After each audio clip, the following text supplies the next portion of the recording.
Welcome to Weekend Wisdom number 47.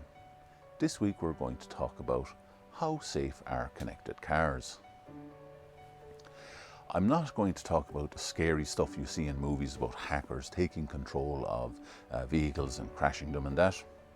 No, I'm going to talk about something much more mundane than that. There's two stories that I've become aware of in recent times which were quite similar, though they were spaced many years apart.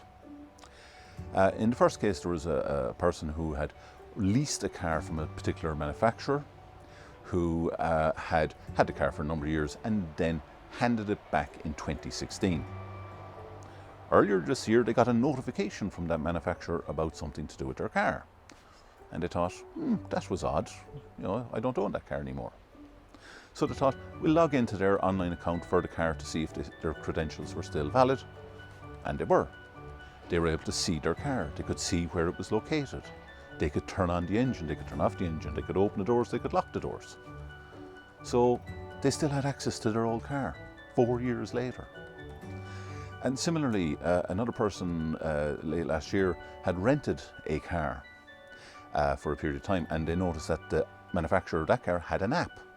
So they'd set up the app, which just needed the VIN number of the car, and they were able to control the car for the period that they had it rented for. 5 months later, they still had access to the car and doing the same things, could open the doors, turn on the engine, etc. And they'd notified the manufacturer about this, but nothing had happened. So if you've sold a car, traded in a car, gotten rid of a car, rented a car, taken control, make sure the damn thing gets reset, that nobody can gain access to your car after the fact.